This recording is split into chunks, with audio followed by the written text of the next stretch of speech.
Well, if anyone's been to basic training before, I don't know, forever ago, you know the phrase shoot, was it shoot, move, communicate, and then be censored by Instagram. But part of the part of the greater gun culture conversation is has the opportunity to talk to Alex of Mojave Repeater. And now that I've introduced yourself, go ahead. Yes, sir. So Alex Vallorosi here.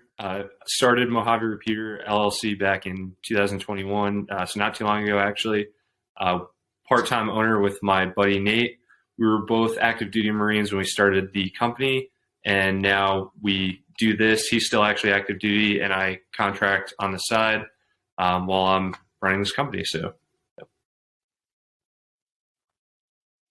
Awesome. And where do people find you? And what's like, and why would they want to? Because I know why I want to know you, but I want them to know too. Yeah, absolutely. So you can find us primarily on Instagram at mojave.repeater. We also recently started a YouTube channel, Mojave Repeater, as well, and then just our website, mojaverepeater.com. But, you know, the reason we started the company was really because there was this gap in the gun industry and the shooting community for communications. And that is, you know, my background. My partner is, you know, skilled at that as well.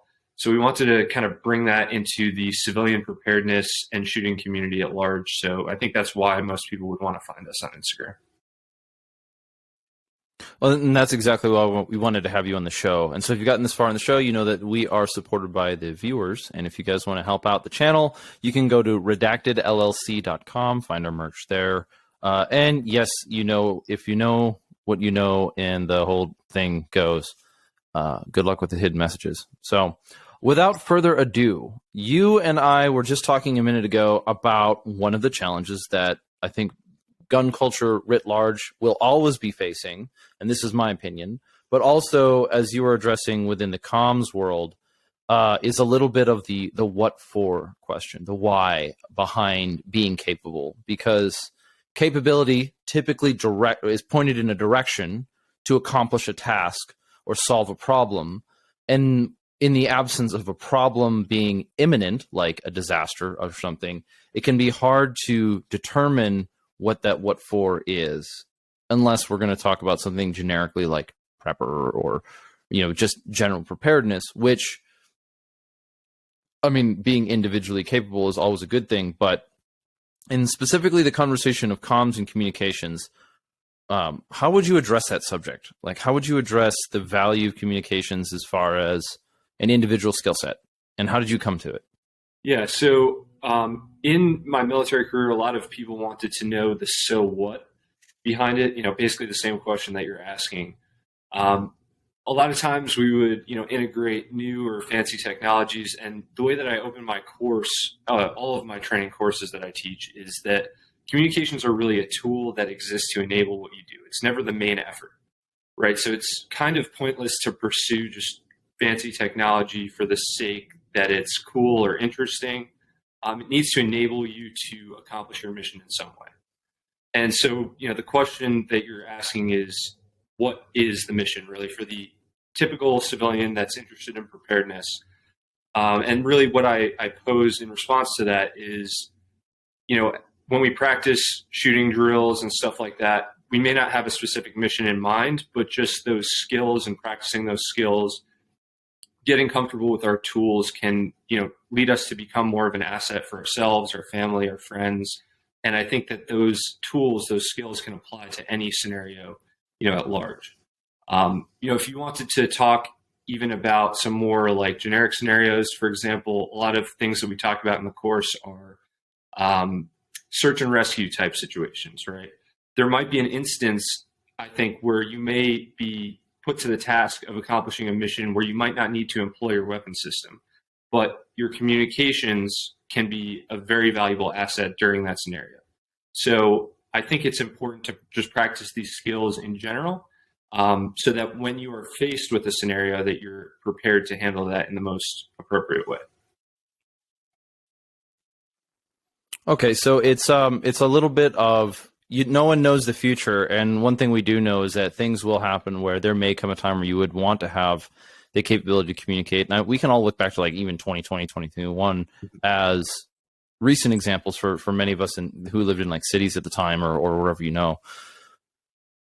But then on top of that, you're saying that the capability of knowing how to communicate through technology also opens up like mitigation. I guess this is even where I'm running into, like, my head wants to go straight to a scenario, and yet at the same time I can think of, you know, what happens when the cell phone towers go down, or what happens if I can't communicate a certain way, if I can't get a hold of my wife. And I had a situation recently where, like,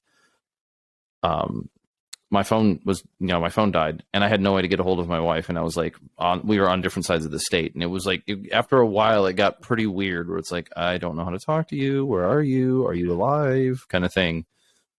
Yeah. So I think, you know, if you take okay, but then more go ahead. No, the delay is going to cause a little bit of interruption, so we're going to get over it pretty quick. No worries. So what I was going to say is, I think if you take that scenario high and to the right, you know, everybody's most concerned about like a grid down type scenario.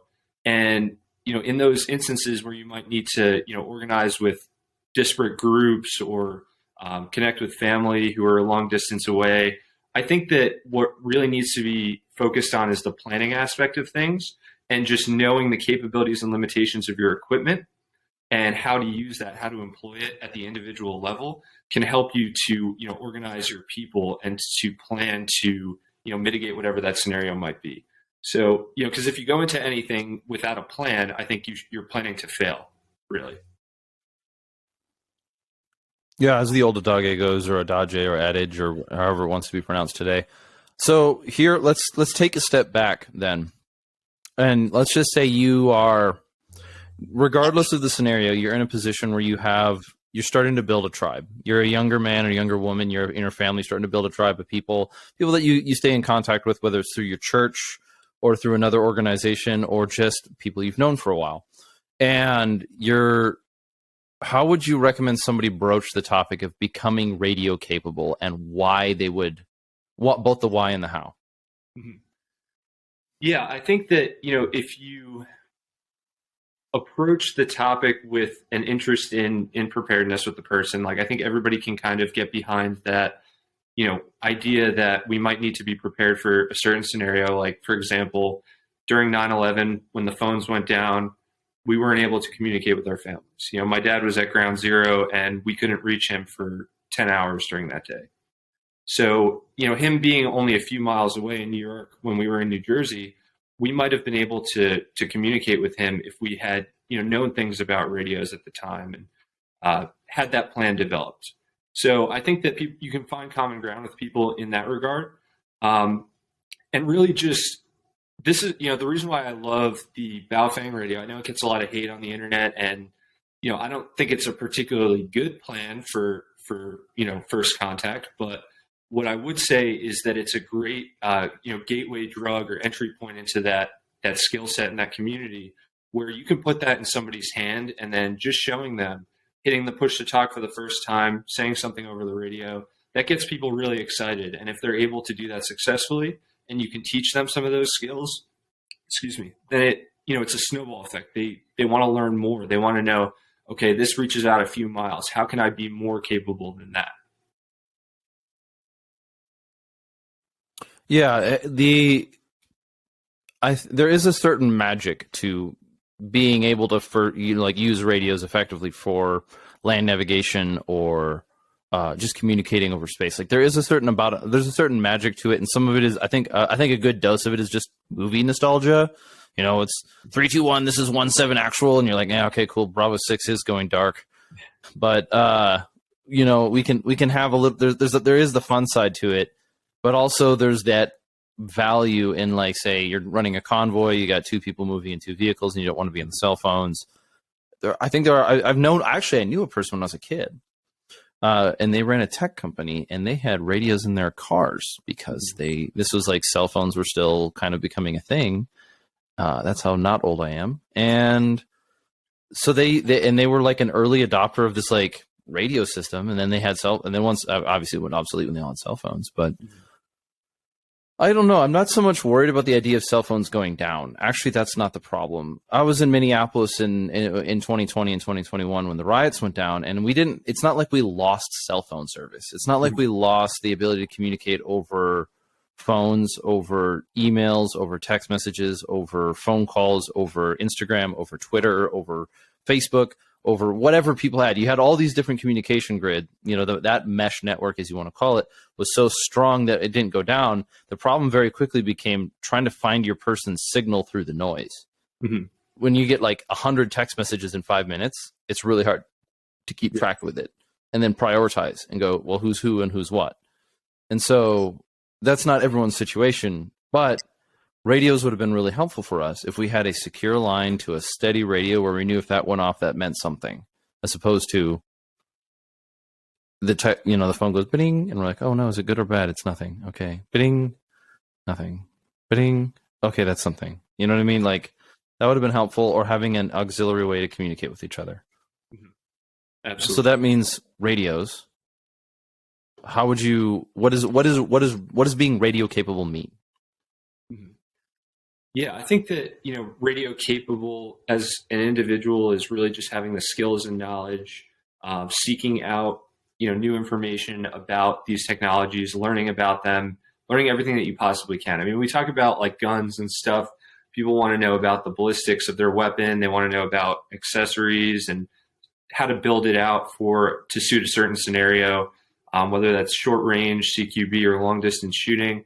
You can apply those same ideas to your radio system and your plan for, whatever that scenario may be. Just fleshing that out, learning about the technologies and what you can do.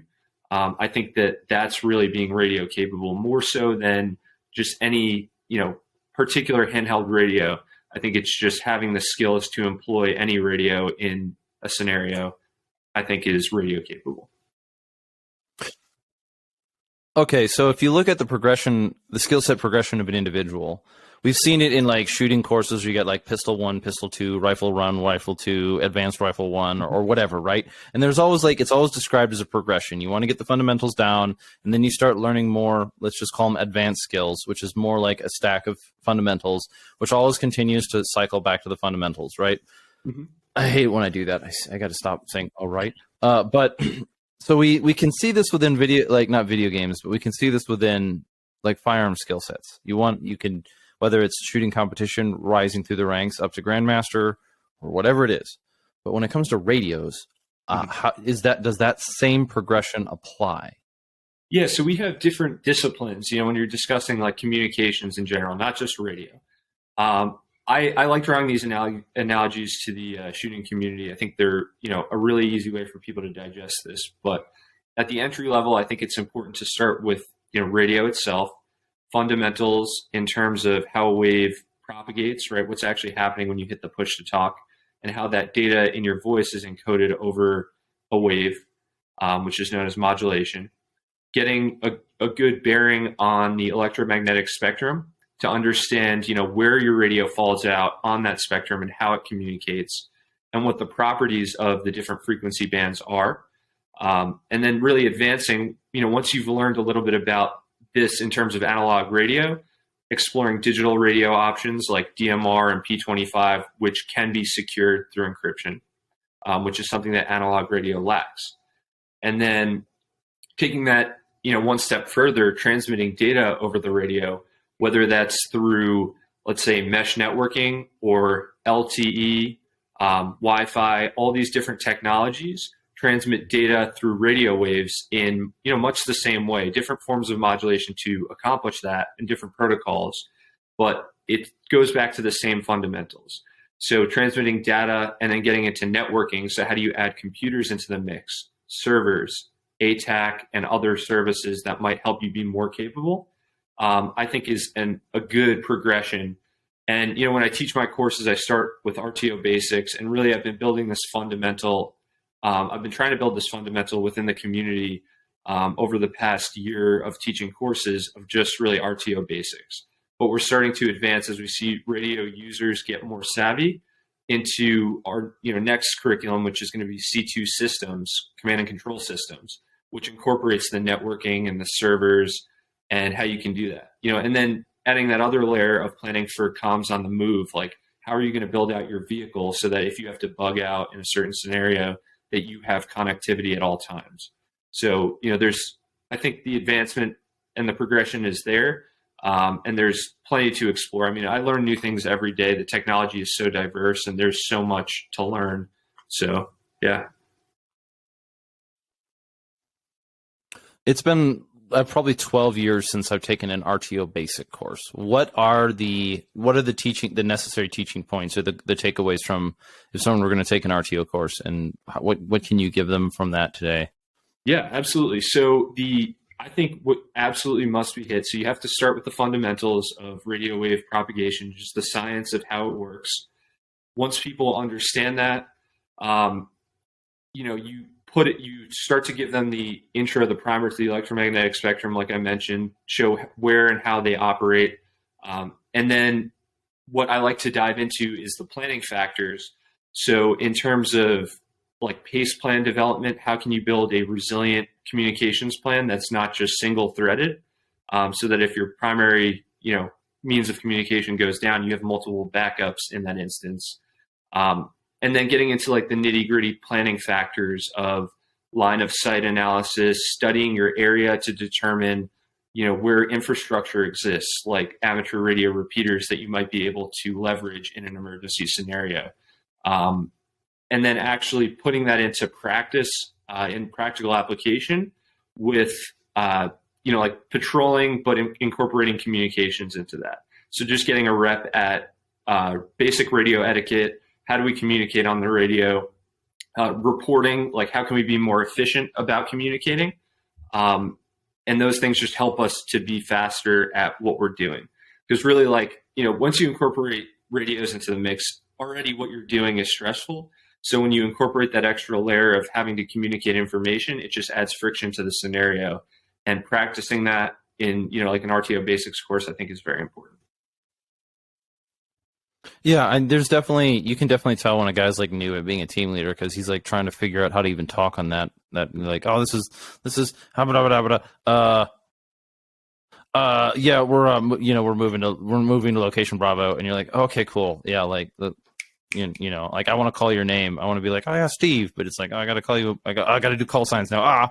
Is there a big difference between your experience in military radio etiquette and what you've seen on the citizen side? Some people take, some influence from some other things that they might have experience with, whether that's amateur radio or law enforcement and stuff like that. They have different radio etiquette rules. But I think you can get everybody pretty much on the same page relatively quickly. It's not, there's a little bit of friction there, but that just comes into like TTP development and making sure that you have a thorough plan with your team. But yeah, I think you can pretty much get everybody on the same page pretty quickly. Like they relatively understand, like phonetic alphabet and pro words and stuff like that. It's pretty quick, but it needs practice. People will be, like you said, saying the wrong thing over the radio or something like that. But once they practice it a little bit, those bad habits die pretty quickly. Kind of like with shooting, it's pretty, it's pretty easy to get self-conscious on the radio, but I'm sorry. It's pretty easy to get self-conscious on the radio, but it does, like with practice, it just goes away. And then you start to realize that calling it an R, not a Romeo, is not going to cause the world to collapse on itself. All right, cool. So then let's kind of once again go back to, you said setting up a PACE plan. That's your primary, auxiliary, contingency, emergency methods of this is what's happening, or this is our objective. We set a mission. Primary is primary route of travel would be this road, and auxiliary is this one. In emergency, we're going to take foot. Contingency is we'll take this dirt road. Okay, so it sounds. One of the problems with, I think, acronyms that come from the military and like 5-paragraph op orders and warnos and stuff is it's really easy to overcomplicate it, even when you're in the service. Yeah. And so for radio operating on the civilian side or the citizen side, when you're talking about communications etiquette, what does that even mean? How would you present radio etiquette? Because it's easy to assume. Yeah. So what I would characterize radio etiquette as is structuring your messages in a way to pass information in an efficient manner. So, a lot of people, like you said, will get on the radio and they'll have, word vomit, and they're just passing all sorts of irrelevant information. A classic example of this is when somebody for the first time encounters an emergency and then they call 911, and the operator on the other end is trained to extract the important information in that call and directs that person to give them only the important information, because people will be frantic. They're stressed, they're nervous, so they're just spewing just vomit of, the mouth. So I think radio etiquette is important because it, concisely allows us to transmit our message and only send the important information. If we practice that, it becomes second nature, and you're just that much more efficient on talking on the radio. Okay, cool. Yeah, so like whether it's learning how to distill pertinent information into an easily communicatable package, which sounds fancy, but it's like, why am I even talking to you? We're not having a conversation. I mean, you and I are having a conversation, but when I'm on the radio, I'm like, okay, cool. Hey, we're moving 300 clicks west. But I don't need to say, okay, cool. I don't even have to say we. It's just, redacted actual moving 300 clicks west, grid digit, blah, blah, blah, blah, blah, blah, blah, Yeah. All right, okay. And I mean, it sounds cool in video games and like in fiction, but it has its purpose. Mm-hmm. Absolutely. Okay. So then when it comes to radios, you're talking about analog versus digital. Mm-hmm.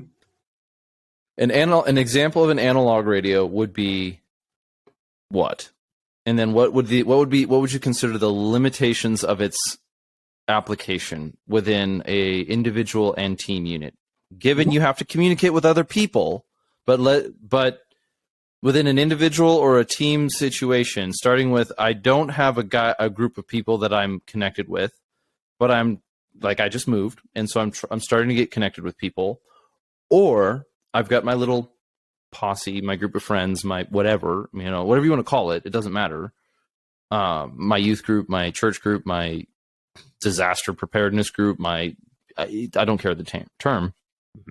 What is an example of an analog radio that's normally acquirable, and what are its values and limitations?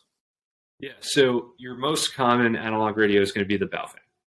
So those are just analog dual band, meaning VHF and UHF, and most people have those. Really, the advantage to analog, or one of the big advantages, is that they're very commonly found in both just civilian use, so personal radio services, and then in the amateur radio services. So if you're wanting to be able to reach up and out to outside entities, then you might want to have that capability with you, an analog radio, right, to be able to reach out to those groups. A digital radio, when you take that next step and advance into the digital world, so digital has a few advantages, right? So one being that it doesn't necessarily have better range than an analog radio, but in terms of quality over distance, the quality is going to be better out to distance, and then it's going to shut off completely, right, when you can't reach that person. Whereas analog over a certain distance will degrade in quality until it is not able to be understood. And then there's a certain threshold there where you're not able to understand the traffic. You're still receiving it though, right? So that's where like something like squelch comes into play. You can lower the squelch, you'll get more noise, and you might hear that message. But with digital radio, it's more clear at those ranges. Now, digital gives you the unique advantage of being able to encrypt your traffic. So that's really where the power comes into play with digital radio. If you're planning for a group, like I said with analog, if you're wanting to reach up and out that you don't know what the scenario might be, but you know that you might need to reach out to an outside entity, you don't know who they are or where they're at, then maybe an analog radio is what you want. But you don't want to just stick to that. If you want to have private internal communications with your team and you already have a group and a plan established, then you want digital radios, I think at a minimum, for your internal communications so that you can encrypt that traffic. All right. One example of how we used this a long time ago in the military is that we had our encrypted radios, so we could all talk to each other, and you'd always lose the fill because that's just what the RTO is for. It wasn't good for anything else. He just made sure our radios worked, which is a joke. Yeah. But the people that we were fighting against had unencrypted radios. Mm-hmm. So we always had a guy whose sole job was to monitor their channel. Yeah. And when they were moving to attack us or set up an ambush, oftentimes we could discover it because we'd be tracking one of their comms lines, which we acquired through a scanner or some generic method. And we would be able to listen to an opposing force's communications and know where they were setting, not know exactly, but we could kind of triangulate, right? When they say, oh, we're going to move the big gun to the field, and there's only one field that's relevant to us. Mm-hmm. You put a spotter on that field so somebody can watch for movement, and sure enough, when the big gun shows up, you know it's there. Right. But we had, our comms between us were encrypted, and I don't know what that means when it comes to radios. Yeah, I know how it works. I don't know what it means. Mm-hmm. Yeah, so your analog traffic that you're scanning for with the scanner, which by the way, I think a scanner is an excellent tool to have in your tool chest, whether it's periods of civil unrest or any sort of thing like that. If you're able to just scan the airwaves and listen for even just analog communications, whether that's your local law enforcement or people who might be protesting and organizing on the ground, if you want to gain information about that area of operations, then a scanner is an excellent tool to have. Now, in terms of encryption, your analog unencrypted traffic is going to be, anybody can key in that frequency into their radio if they can figure out what you're talking on, whether that's through a scanner or some other tool, and they can listen to that traffic. It doesn't take any sort of key to unencrypt that. It's clear out in the open. Now, with encrypted traffic, what it's doing is it's a digital process, so it's scrambling the bits of the traffic so that only the person with the key programmed into their radio can unencrypt and listen to that audio.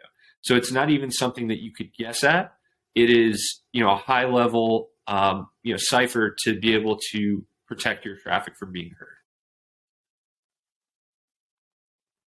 All right, so it's not just changing it to a different series of sounds. It's actually scrambling it, and then and so basically it's kind of like what happens in night vision, where it takes like light and it turns it into something, and then it turns it back into something else. Yes. When you speak into the radio, it makes it unintelligible, and when it comes out the other end on a radio that has the key code, it becomes intelligible again. Yes, gotcha. What's a good example of a scanner? Like, do you have a recommendation of what does a good scanner look like for a person? Because I could Google radio scanner and I have no idea what I'm looking at. Yeah, so one of the things the radio battalions in the Marine Corps used to employ this scanner called the AR-8200, which was just an analog scanner made by ICOM, and that was very effective for them in the desert wars, right, when they're dealing with unencrypted traffic by and large. If you want to graduate to something like, let's say, for example, a lot of police departments now are moving towards trunked radio systems, which are digital P25, and they are basically utilizing a set of frequencies to communicate on and just constantly switching between those frequencies for the available channel through a repeater network. And so if you wanted to listen to that traffic, you couldn't use a traditional scanner. You would need something that can trunk track. So a more capable scanner is something like the Uniden BCD 436 HP. That can not decrypt, but it can demodulate P25 digital transmissions, DMR digital transmissions, and analog radio transmissions. So you have a very capable unit there. And also, a lot of people have this question as well. It is totally legal to listen to your law enforcement if you want to get some awareness of what's going on in your community. You are totally allowed to do that. Even if they're on trunk systems, it's not necessarily encrypted, and that is by law. It is intended for the public to be able to monitor that traffic. Okay. Yeah. So that, I mean, we will get to like the big legalities question later, because I know that it's going to come up. But so this, a trunked radio, you said a trunked radio system is what you called it, right? Yes. The first thing that I thought of, okay, does that mean it goes in the trunk? Like, what is that? Is it, you're saying it's something that changes between a series of channels over to like maintain better signal?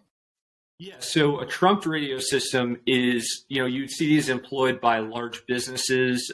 Maybe it's like construction or something like that, hotel.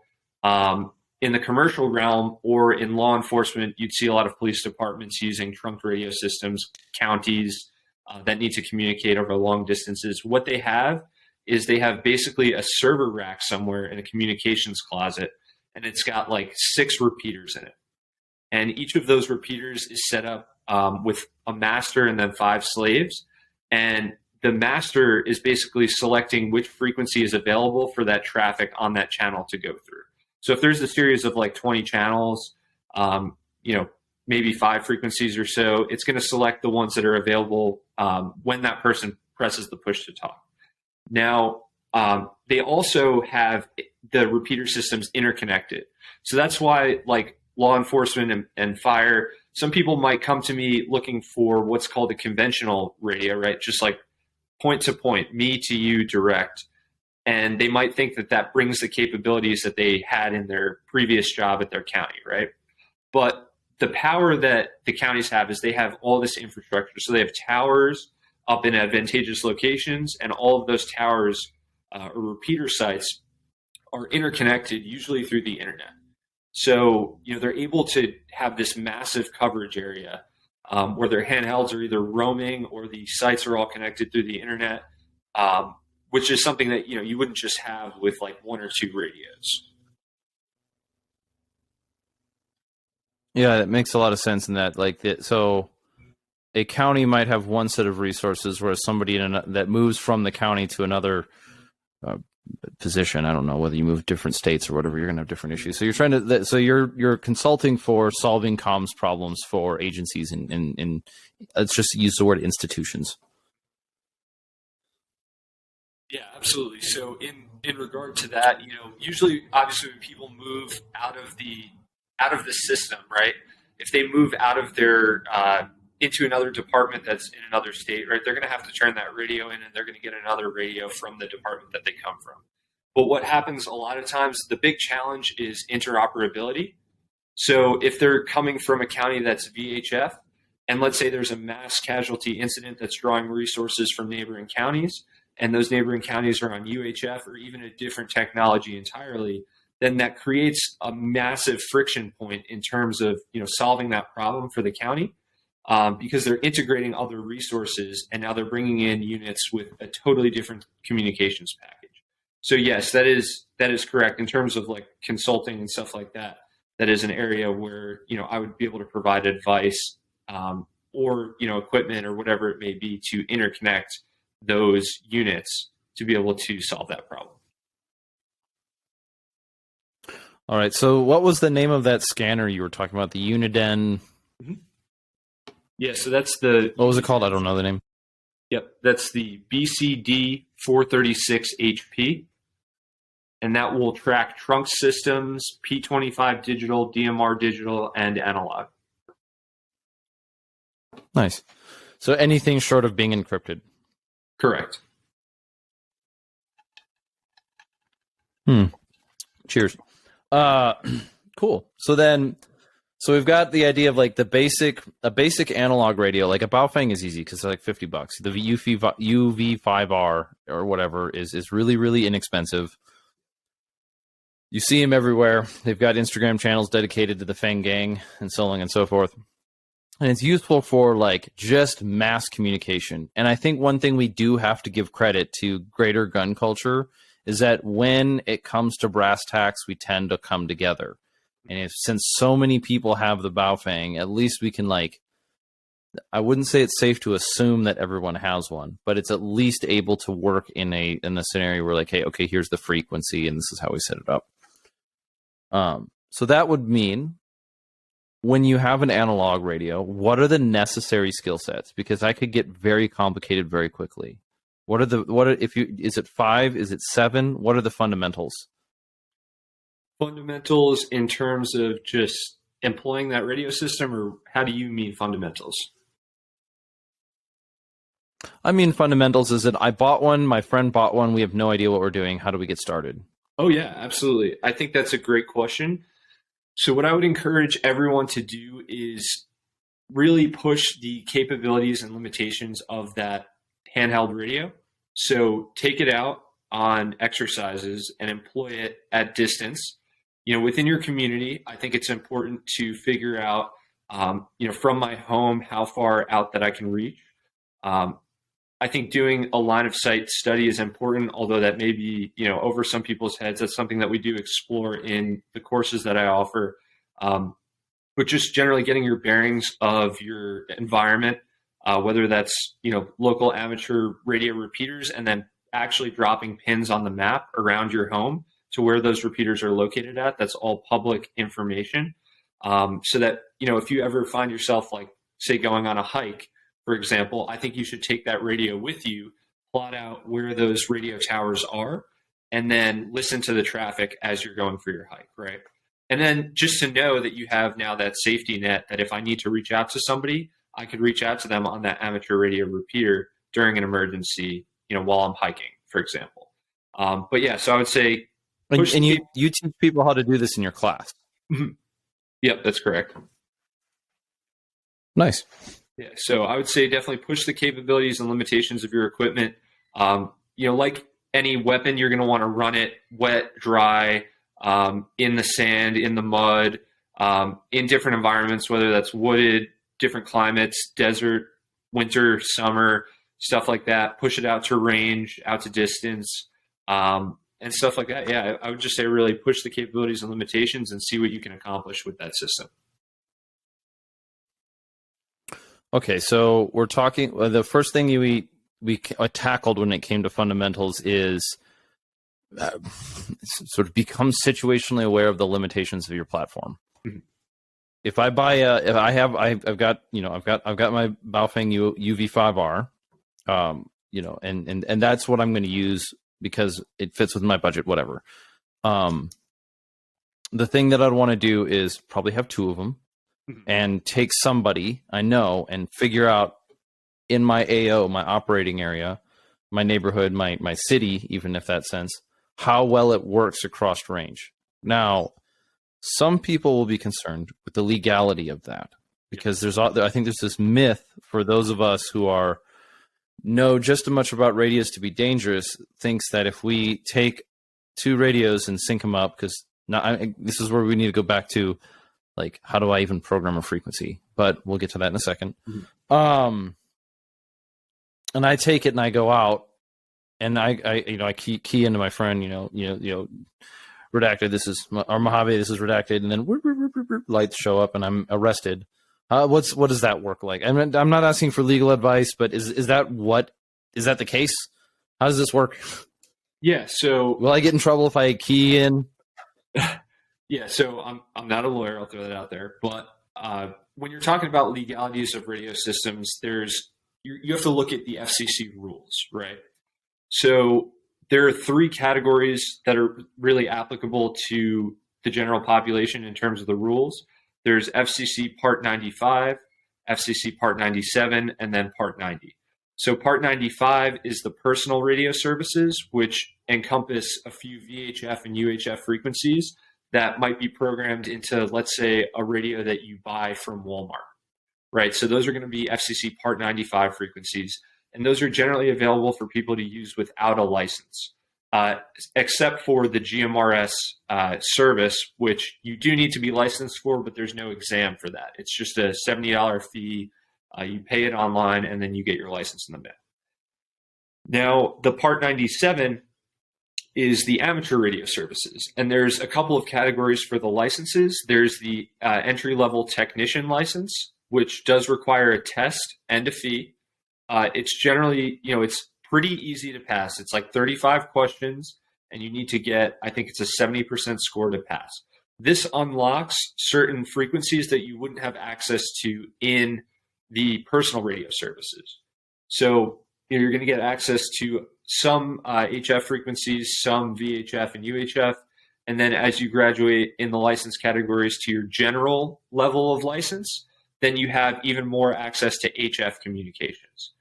Now, both of these categories are limited to really analog radio, or I'll say the Part 95 personal radio services is limited to analog. The Part 97 is, you can do analog and digital, but encryption is not legal on either of those services. Where you get into the encryption category is Part 90, which is a commercial radio service, meaning that you need to have some sort of commercial needs statement in order to gain a license in that category. And it's pretty simple, pretty inclusive. You can be just like a sole proprietor or an LLC and still be eligible to be licensed in that category.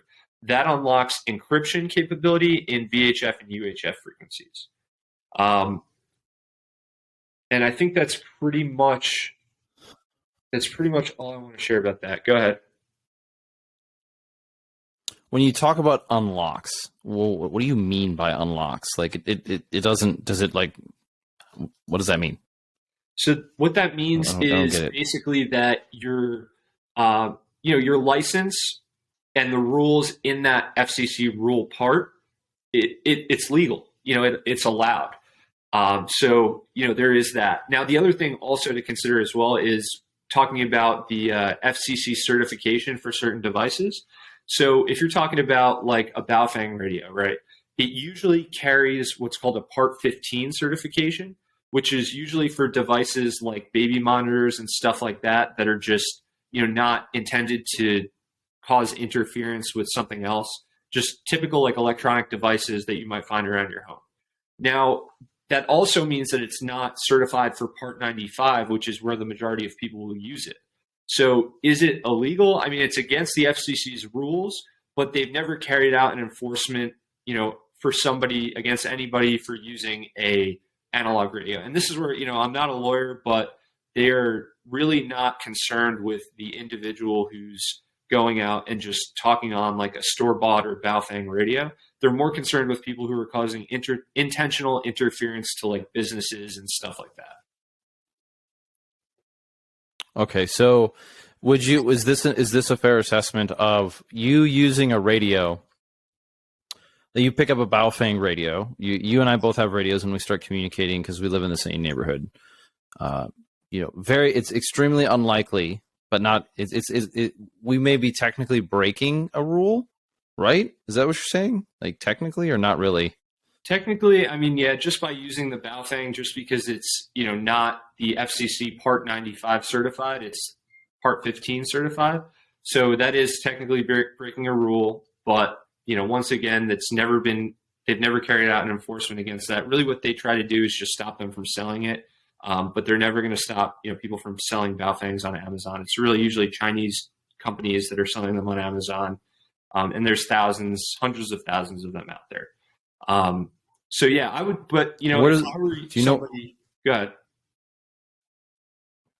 Do you know where the legislation is located regarding FCC rules and regulations? Yeah, absolutely. Like is that like something your senator takes care of?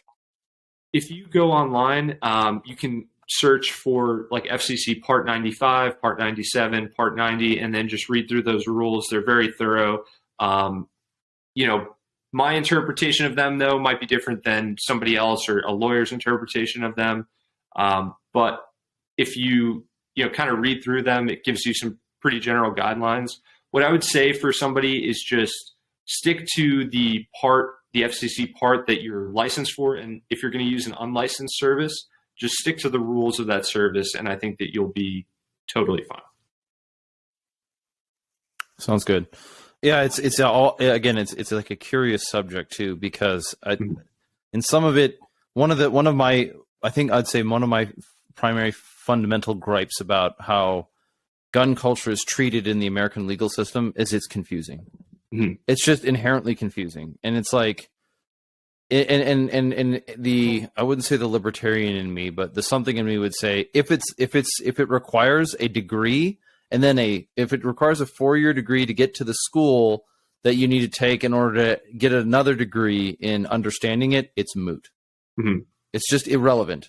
If I have to have a law degree to understand the legality of owning a firearm, then it's not a law. It's something else. It's at least an infringement. Right. So when it comes to radios, I'm not saying that we should just go around breaking the law, because that's foolishness. Mm-hmm. It doesn't matter whether you're being a criminal or a tough guy or whatever. It's stupid just to break the law for the sake of breaking the law. Mm-hmm. But the problem that we have with guns and with radios is that the law isn't always clear. You can't use a radio, but we can sell it to you. Mm-hmm. Okay.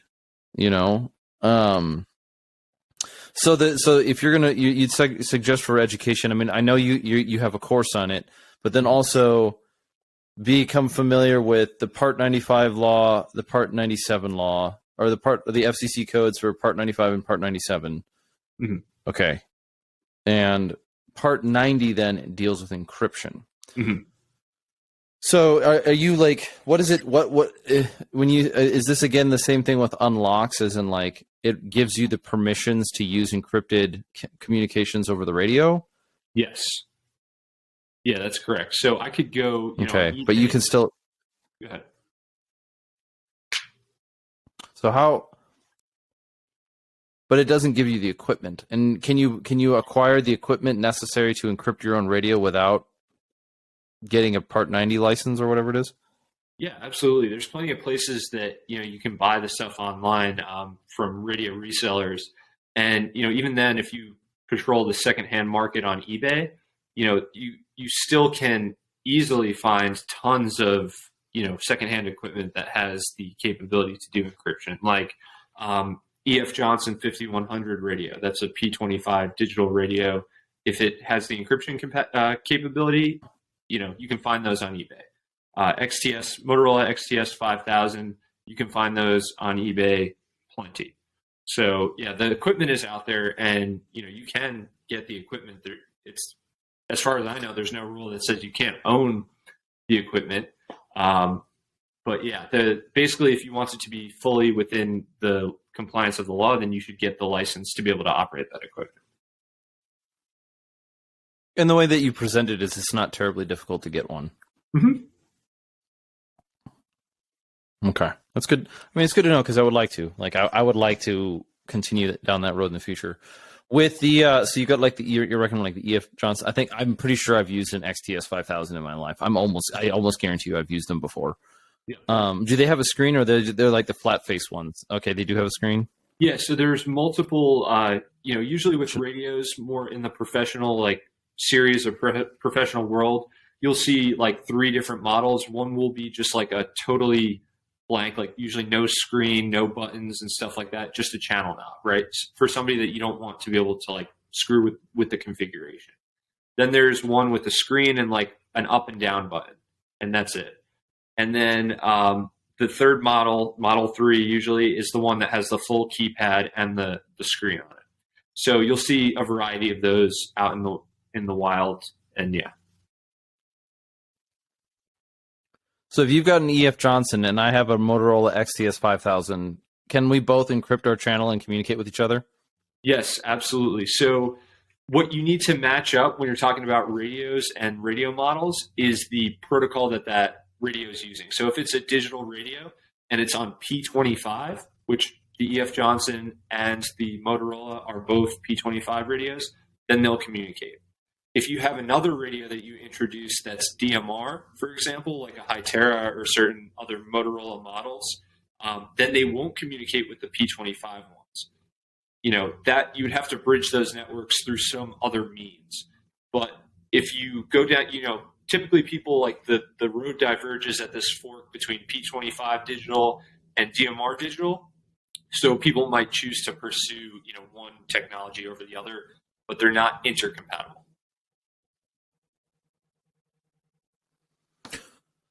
Okay, so they're not. So DMR and P25 are not intercompatible, and there is no like bridging method. You can't. I mean, is that what you're saying? Like you can't like set up a repeater that kind of does this. Nothing like that. So you can Or if do you that. could, it would be You just so have to digitally expensive. Yeah, you absolutely can. You just have to do it through some other means like an interoperability controller. There's a number of technologies that do that, where basically you plug both radios in, and then now it's going back and forth on that channel between the two radio networks. So that is something that you absolutely can do. It's just more technology, more money to be able to do that. But yeah, it is possible. Or what you do is you get a private, you grab a minion, you give him one of each radio, and his sole Yes. purpose in life for the next 8 hours is to relay traffic. Man-made relay. Yeah, MMR. Yeah. So that's great. All right, so we've been kind of digging pretty hard into the capabilities and technicalities of radio application or radios within like radio use. And then we started talking about fundamentals, and the one thing that you hit hard into is know the capabilities of your unit. Mhm.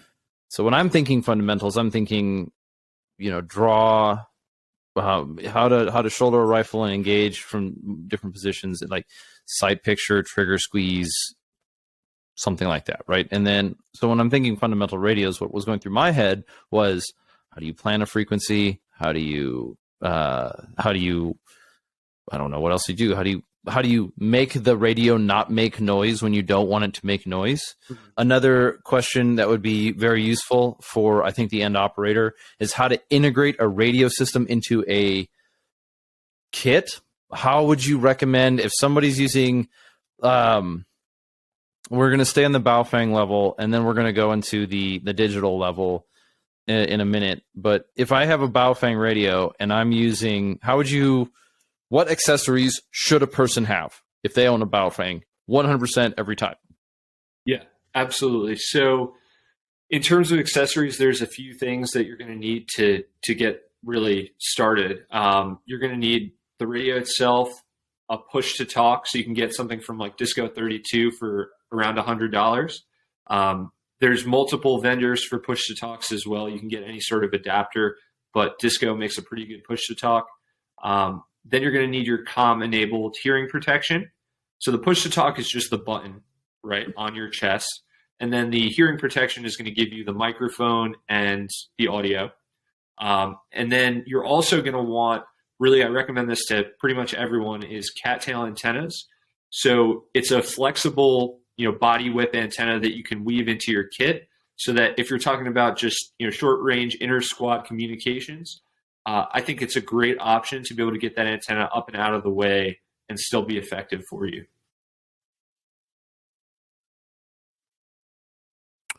Okay, so we've covered having a PTT. I already have a Disco 32. I'm fortunate enough to have a set of ops cores. I've got a ops core amps. I got a set of what is the oh my god, I'm losing my mind. But I've got Peltors.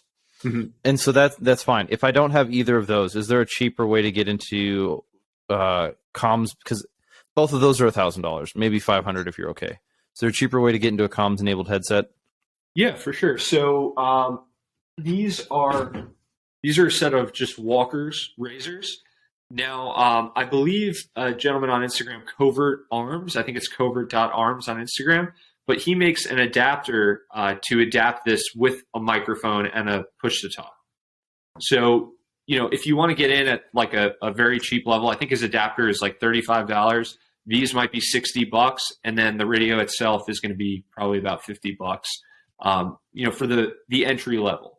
And I like that you brought up the Peltors, and really when we're talking about radios, right, like this is the entry level. This is like the minimum possible way to get in. But if you want to talk about having like real capability, I think that at a minimum, somebody needs to be invested in a digital radio, whether that's P25 or analog, something that can do encryption. Especially, it's just so funny because a lot of people will invest in those ops cores that are $1,000, but then you're plugging them into a $50 radio. If you're talking about like a capable radio, which is me, right, and a lot of people too. So you're not alone there. But if a capable radio is like $1,000, I mean, you're talking about something that's cheaper than an AR, which can give you a whole hell of a lot more capability. depending on what scenario that you might find yourself in. So I think it's something worthy to invest in, but I just wanted to bring that point up as well. Yeah. Okay. So let's definitely get to that. I want to because we should be done here with the introductory stuff. A cattail antennas. I think I know what you're talking about, and that's your antenna that you route through your kit, and it's got a little adapter that you can replace your antenna that plugs right into your radio. Yep. Am I right? Okay. The last time I used one of those was like 12 years ago, and I hated them because they broke all the time. Mm-hmm. Why? Or maybe you can't answer that question. But what's an example of a purchasable cattail antenna that you think is a good one? Yeah, so the cattail antennas brand is run by former Marine Will, and he makes them. He has the machining and tools and stuff like that. He makes them now. He's been doing it for 10 plus years. He used them in service as a Marine. And 10 years ago, I think the product was just like a piece of wire and soldered to a connector. But by now, he's developed, strong coating around it, whether it's like Kevlar or some sort of coating for it. And then just up-armored connectors with like plastic inserts around them. So it's a much more durable option. And I do really recommend cattail antennas. You can find them on Instagram or go to his website and pick one of those up because they're very affordable and they're now a much better product than the wired together ones that people were making on their kit like 10 years ago.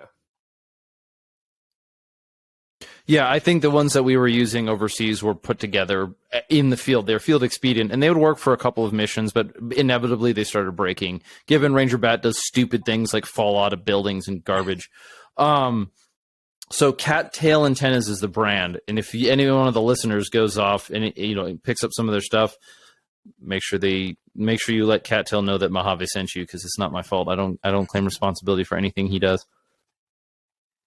Oh yeah, and that's Cat. Alrighty, so sorry, I was just gonna say Cat for those who might not be in the know.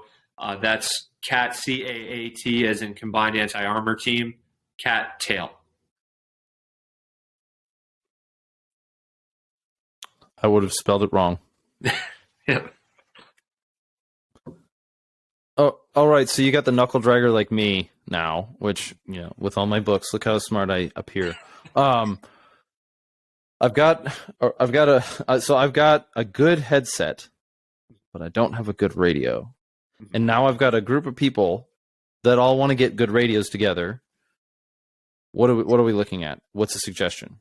Is it just a radio, or do I need to get like a dock, have a dedicated computer, buy a ready room, hire a company, become Blackwater? What?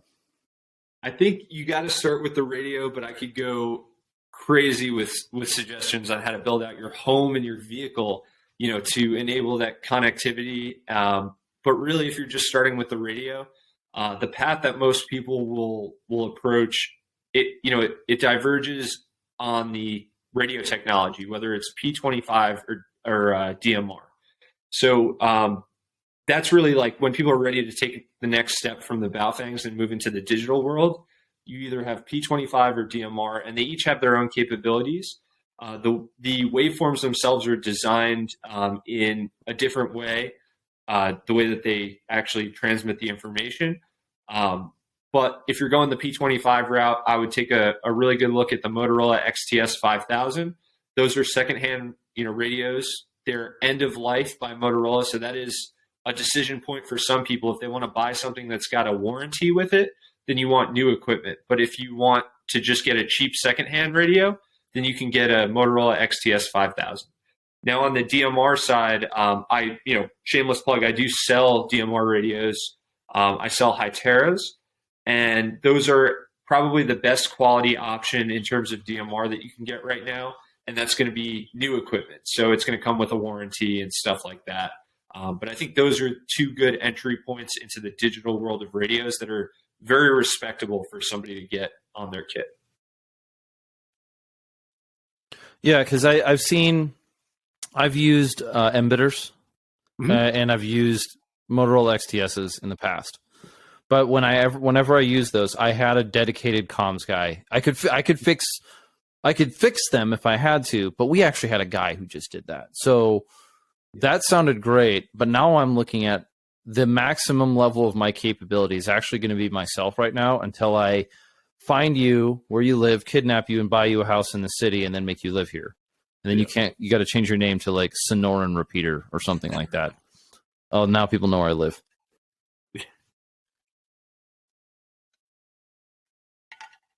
Yeah, so something actually great point that you bring up. So on that, I just wanted to bring up something as well. Hold on one sec.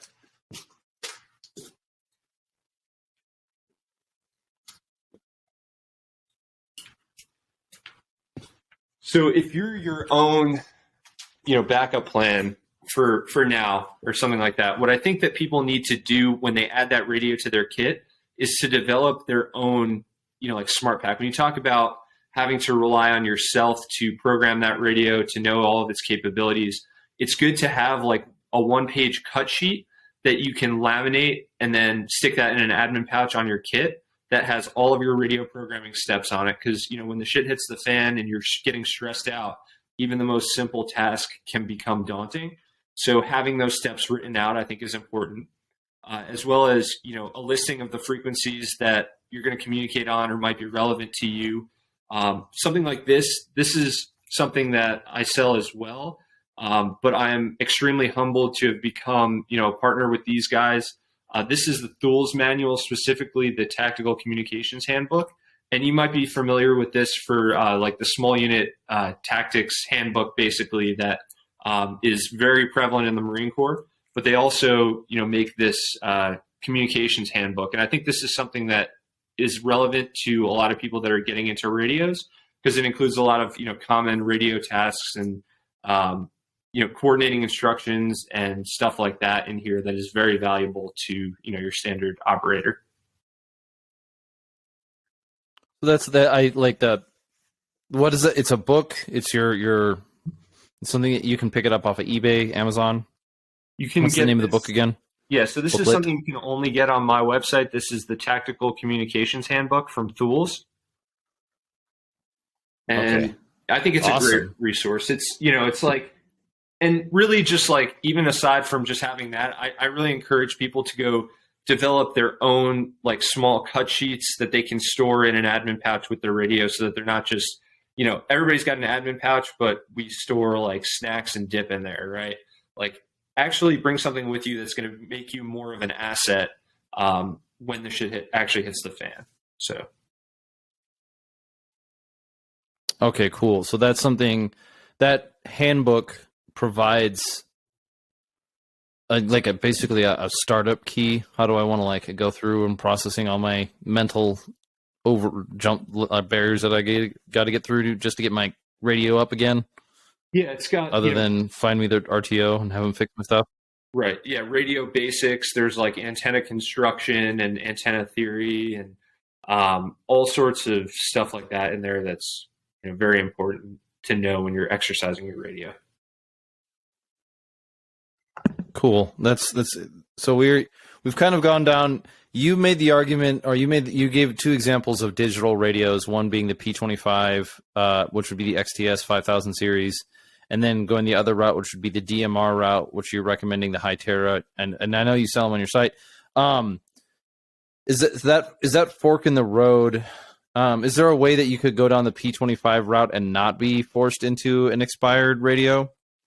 Yeah. So with P25 radios, right, they get pretty expensive if you're talking about like new purchase, and there's a little bit of a barrier to entry with new P25 radios just because they were developed for the public safety market. So really these vendors are going to want to sell them to like, ambulance corps and police departments and stuff like that. You can, find some like one-off radios online. Like there's a lot of vendors that you can just buy them from their web store. But they get pretty expensive pretty fast in that regard. So it might be, $1,000 plus for a brand new P25 radio. Even really same with like the DMR stuff. Those are typically around $1,000 for new DMRs. Unless you're going, like the cheap Chinese route on Amazon or something like that. So, all right. Well, we've covered a lot of gear, equipment, and a lot of pretty heavy conversation when it comes to radios. Like it's interesting because it's such an abyss. You can go so deep into it and never find. It feels like you never find the bottom. yeah. But so for crypto, if I pick up a Hytera, can I encrypt that from the unit itself, or do I need another item? Yeah. So with both the P25 and the DMR, there's going to be, you have to load the crypto onto the radio. And so with P25, people will, argue that it's more secure because there is a hardware fill device that's associated with that. So you need a device that's similar to like an SKL, which you might be familiar with from the military. But it generates the keys and then it loads it onto the radio through that accessory port. Same with DMR, except you just generate the keys on a computer and then load them into the radio through the computer programming software. Now, the P25 keys, you can't like extract them from the radio itself. DMR, some of the newer model like Hyteras, it's the same thing. You can't extract them, but some of the older models, you can extract the keys through the programming software. So that's why, it's arguably less secure. Now, with what I say really in terms of like encryption, I have a lot of opinions about this, but it comes down to your key management system, right? So when you're talking about encrypting anything, it's really not enough to just generate one key and load it into the radio. Like your experience in the military, key loading happens very frequently, and that's for good reason. You need to have a process for key generation, key destruction. What happens when a radio goes missing, right? You need to reload new keys into all your radios because that might be compromised at that point, regardless of whether it's a P25, a Harris, or a DMR radio. I think that any radio that goes missing has compromised your system. So really, it comes down to the management of your system, in my opinion, in terms of how secure it is. So I'll throw that out there, and I have a lot more, in-depth opinions on that, but that's kind of a brief overview of my thoughts on that. Do you go deep into that in your course, or is there a way that I want to hear your opinions about it. I want to know. Yeah. So especially coming from more of the operations side. Yeah, so that's something that I really don't cover necessarily in my course. And I think that is something, there's like a real gap here because we only really see like real true key management in like the military application of it. But you can apply those principles, they're not like classified principles, right, of just like common sense security to commercial radio, to law enforcement that might be encrypted like SWAT and stuff like that, more tactical sense, or even to just civilian preparedness in that regard. So there's really nobody that has like good standards for that in those like realms. That's something that I would love to explore though, because I definitely have a lot to share in that regard in terms of how you can manage a encrypted system. Like, I think you have to have air gaps networks, meaning that when you generate the keys, it's on a computer that never touches the internet or any other sort of network.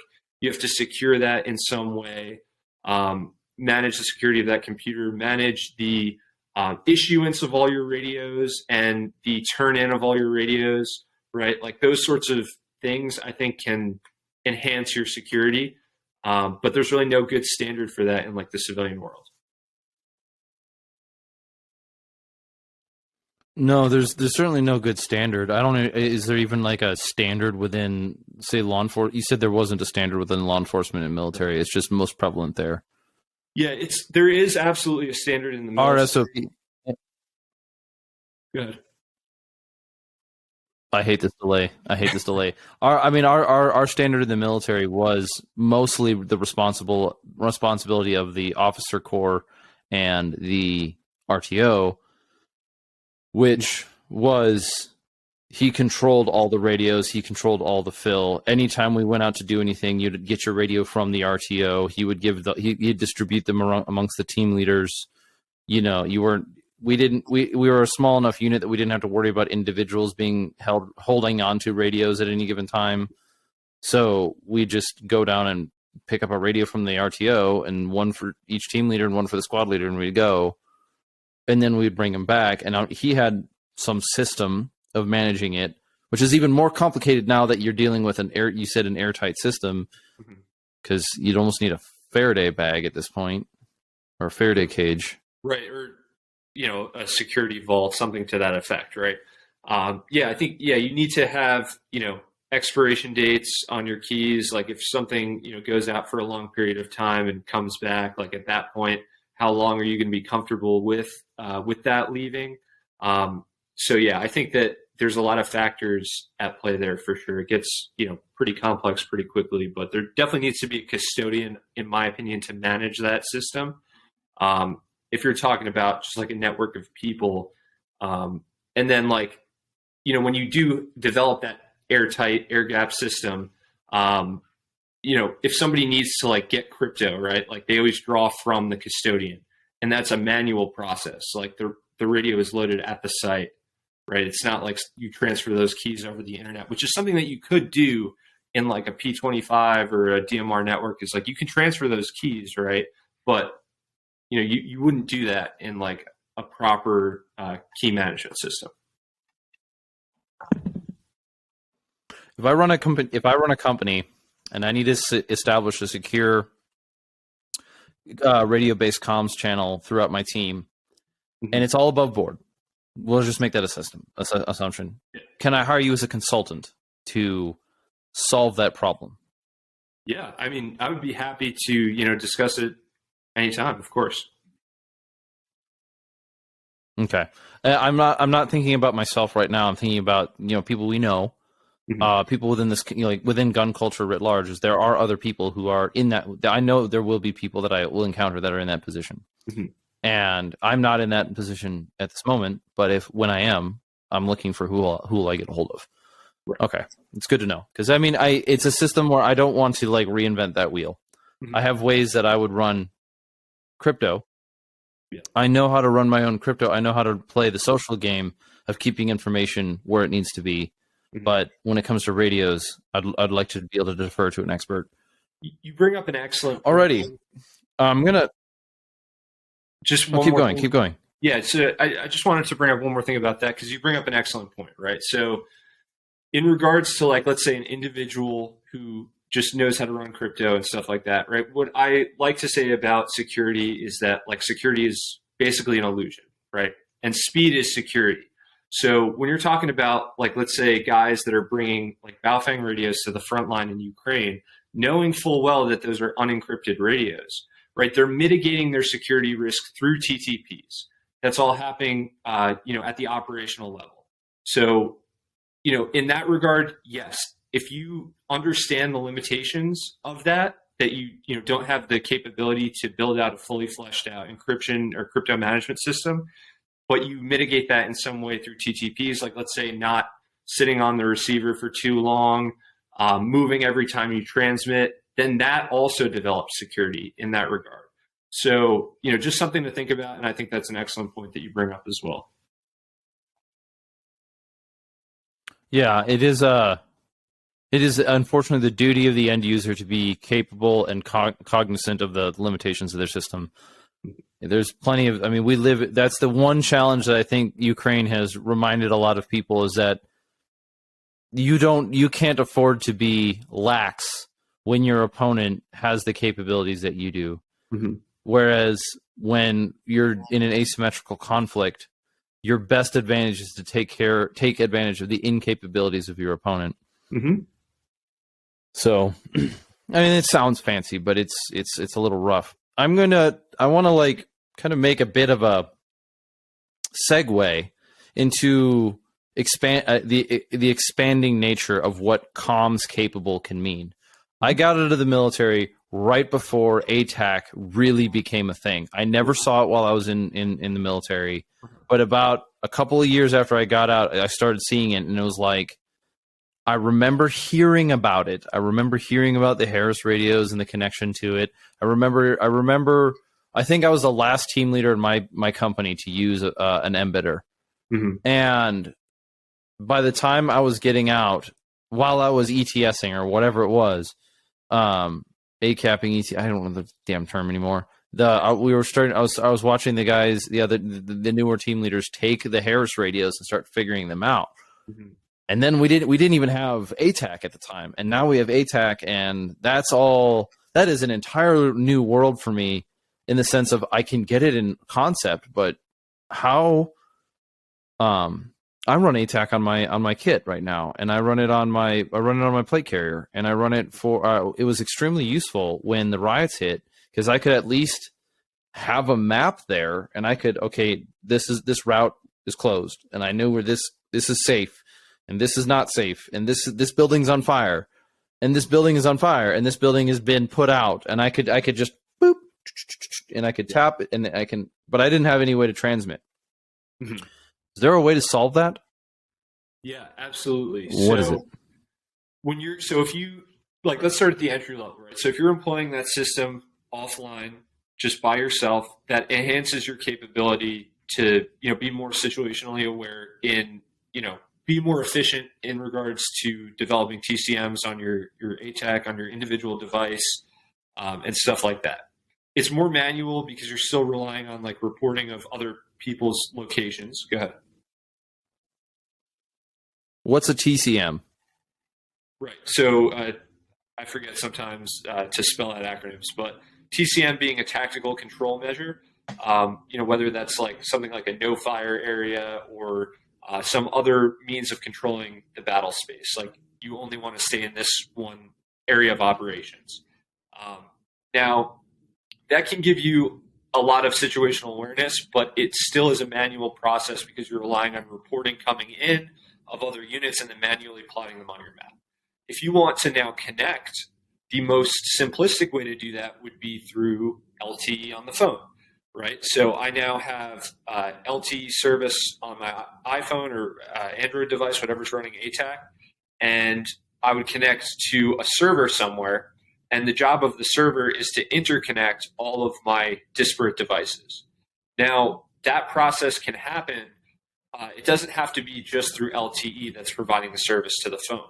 It can be through some other means of getting the message out there. Let's say, for example, you have like Starlink devices, right? And then your phones are now not on LTE, but they're connected to the Starlink. That's providing the internet service to get back to the server. Or, if you want to get even more advanced with it, you can add mesh networking to the picture. So, like, the most simplistic way to get into that would be there's LoRa devices, which are, cheap 900 megahertz radios that will connect to your phone and then allow you to network it with other phones with that same little radio attached to it. A better solution to that is something like the GoTenna Pro. Those allow you to, connect and in a decentralized manner. So you don't even really need a server involved to be able to see other people's pins on the map. But then you take it a step further and you get into like the military solutions, like the MPU-5 or the Silvis mesh networking radios, Silvis Streamcasters, or what the military is currently employing, which is trellisware systems. Those can now network you through a mesh network with your server connected to your ATAC device, and then you have all that data populating. So a mesh network, I want to define, make sure we understand what you mean when you're talking about a server and a mesh network and how it communicates to the device, whether it needs to have a hub. Like, when I set up a server, is it a service I pay for? Do I have to build a computer? Do I have to buy a tower? What does a server mean if I'm building? Let's say everyone I know lives in the town that I live in, and we want to have a mesh network. Mm-hmm. What does a server look like? What does a mesh network look like? What is it? And how does it work with each other? Yeah, absolutely. So there's definitely a lot to unpack here. So in the most simplistic sense, if we're talking about, people in a town who all want to just get on ATAC through their cell phones, and we're all relying on the cell phone service, AT&T, Verizon, etc. What you can do in the most simplistic form is you can set up this thing called a zero tier, which you just go online, go to zerotier.com, and what it does is it makes all of the devices think that they're on the same network, which is really not the case, right? They're all in different locations and stuff like that. But there is really no server involved there. If you wanted to take that a step further and add additional capability, you can build out a server, and there's multiple ways to do that. So I could run an ATAC server on my laptop, or I can get a cloud-hosted server through something like AWS, or I can build a dedicated, box, like a computer that's very powerful that has the resources necessary to manage that server, and then you would host it on the internet. So it's going to have an IP address, and then you plug it into your ATAC devices that are on LTE, and everybody who plugs in that IP address, who has an account on that server, is going to be able to see everybody's pins and locations. So that's not mesh networking. That's just a centralized means of having a server.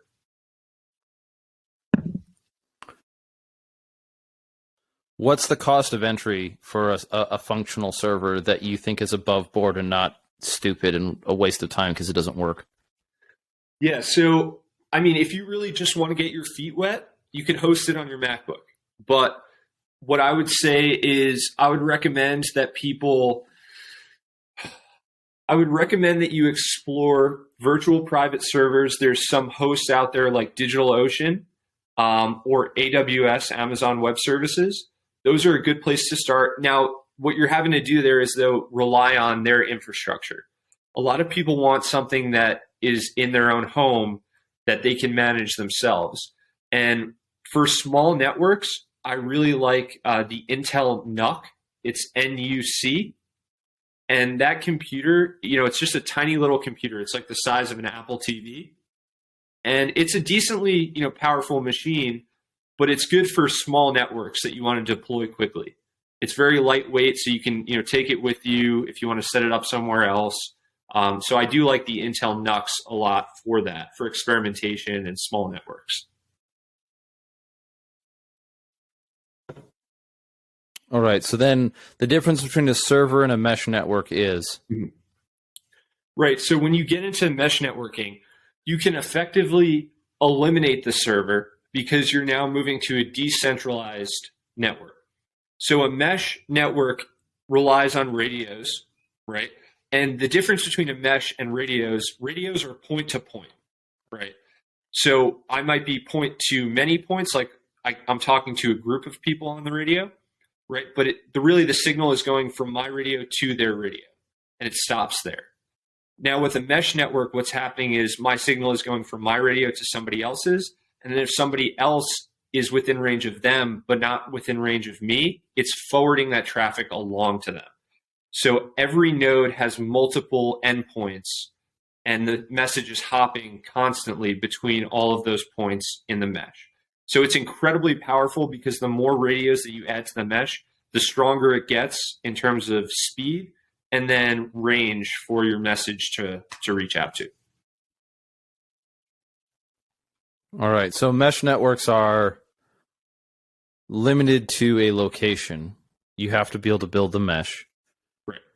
Whereas does a server have can I push server distance further, or is it that is like the server's the tower, so I build a server tower to put the tower at the top of the mountain, now everyone within that?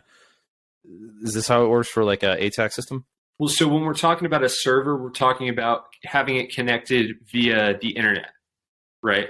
So if you're connected via the internet and all your so if I the range is not an issue. With the mesh, right, that's a way of getting off of infrastructure, getting to, a private network that doesn't touch the internet at all. Okay, so that's the really big kicker difference there, is if I need to immediately set up something that functions on a national level, I'd want to be as quiet as I can, but produce like a national server and get all my friends all across the country to all get on that server. And I'd want to build the tower, right? Build the computer, connect it to my Wi-Fi, and it'll have its own IP. And now, and when I bring up my ATAC, because I got two phones, one of them is connected, one of them is not. Mm-hmm. Right? I've got a brick phone now where it's just, actually I got two of them, but who cares? And two of them don't even have SIM cards in them, so they don't have SIM cards. One of them's never had a SIM card, and it's like, you know, the only thing I could do with it is connect it to the Wi-Fi. Right. And so if I connect it to the Wi-Fi, I can use that while I'm in my home to connect to the server. But as soon as I step out of the home, it's useless. Correct. Okay. So that makes sense. Yeah. But if I wanted to maybe say invest the time, I could take a city and plant nodes. Like I've heard of one called Meshtastic. Just like, you know, these little solar, you buy a node, it's a solar powered node and it encrypts it or whatever. So it's like, maybe it doesn't encrypt it, but it's basically, you can build a self-contained unit that's solar powered. And so you can like disguise it as something and glue it to a telephone pole somewhere. And then it adds to the mesh and you don't got to maintain it. Yeah, that's cool. Absolutely. So that's, you know, and so I could build it.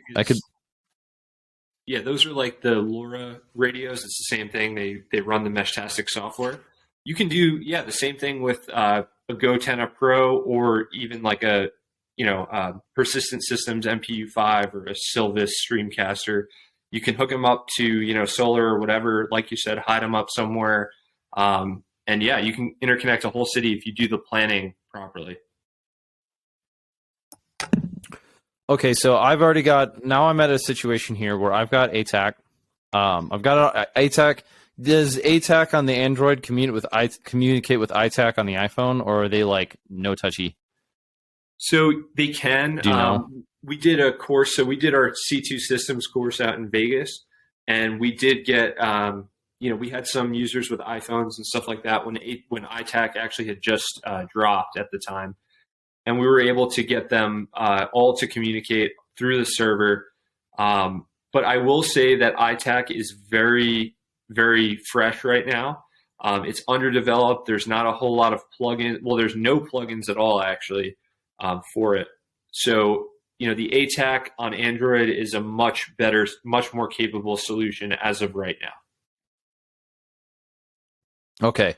So if I do not have a phone with ATAC right now. I do not. This is hypothetical. I don't have a phone with ATAC right now.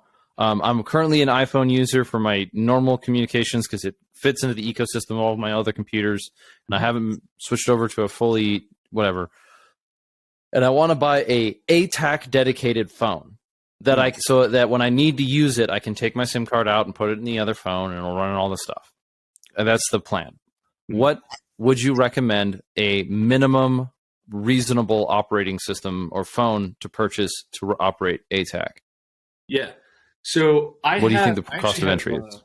I have Samsung Galaxy S7s just because I really like the Cogworks case. It's super dope. But the S7 is like a decent option. It's just like the battery life sucks on that thing.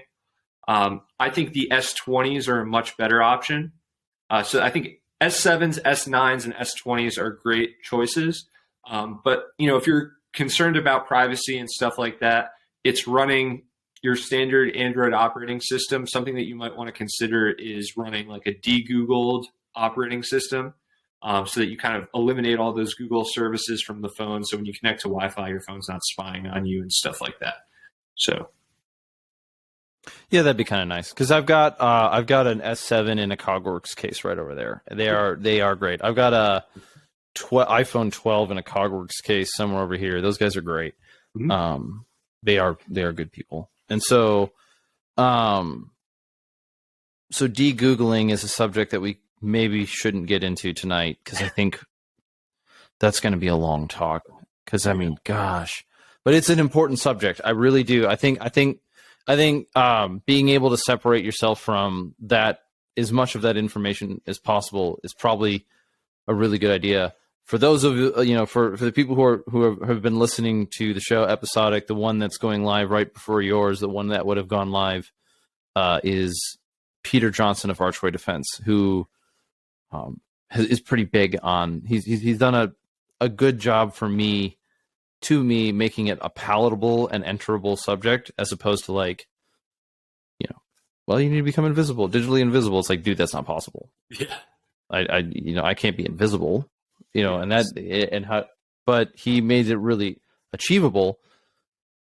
But so you're suggesting like getting like a Samsung S20 and making it and de-Googling it and then using that as just a dedicated ATAC phone. Yeah, I think that's a great choice. Yeah, even like, it's going to be a crazy rabbit hole if we get into it, but even like hiding, within the noise and stuff like that, I think is a good thing to consider as well. Sometimes some things that you do make you actually stick out more. But yeah, I think de-Googled Samsung Galaxy S20 is a good choice. Okay. And what do you know what the market rate is on one of those? I don't. I want to say it's somewhere around 700. But this S7s you can get so you're $200. 100. I got one for $100. Runs just fine. Yeah. Okay. So if I've got a Samsung S7, it's a little slow. It's a little chunky at first. It takes a little getting used to because I'm used to an iPhone 12 or an iPhone 11 or whatever that's still decently fast. It takes a little getting used to. Not all the buttons are in the same spot, fine. But I know that it works, and I know when I need to run ATAC on it, I know it works there. Mm-hmm. So if I have ATAC on, and I've figured out the phone enough so I can load my own maps, which is one of the nice things about ATAC. You can load your own maps up. You can I've actually used Google. Oddly enough, I know we're talking about Google de-Googling it, but I built like a framework on Google Earth, and then copied that onto my phone so I could like. Okay, this is the sit rep of the day, copy, paste, bleh, and I could take all my notes from a Google Earth file and put them on my Samsung. But if I get a Gotenna, what does that allow me to do? And if you have one and I have one, can you and I communicate to each other through ATAC right now, or do they have to be within range of each other? Yeah, so they have to be within range, or you have to have nodes, along the path to extend that range through the mesh. Basically, each node acting as its own repeater. But the capability that you get from a Gotenna is to be able to chat, number one, and to be able to share, your active position location information with another user, so that active pin drop on the map, and then also to be able to share like map objects, like those tactical control measures we talked about before, whether it's a route or a box that you draw on the map, you can share those as well through the Gotenna. And it's particularly capable because it operates across a minimum of 6 frequencies, and it's sending like 10 millisecond data burst transmissions. So it's very hard to actually direction find the source of that transmission. Oh, so it's hard to backtrack. It's hard to triangulate backwards. Yes. Interesting. Because, I mean, if, it's kind of how we find people. Like, oh, there's his phone. Okay, triangulation. Bink, he's at Walmart. Ah, got him. Right. Snagged it. Cool. So it's got a built-in system that's defensive against reverse tracking. It's really not defensive in the regard that it's like actively trying to defeat any sort of tracking mechanism. It's just the waveform is designed in such a way that it is so hard to identify where it's coming from. Okay, that's even better. Now, if I pick one up, what's the difficulty of integrating it? Because it's a Bluetooth connection. Mm-hmm. So I got a couple guys in my city, and we all pick them up. And like, what's the cost of entry for a team of 5? Yeah, the Gotennas themselves are $11.99 a piece, so they're not cheap.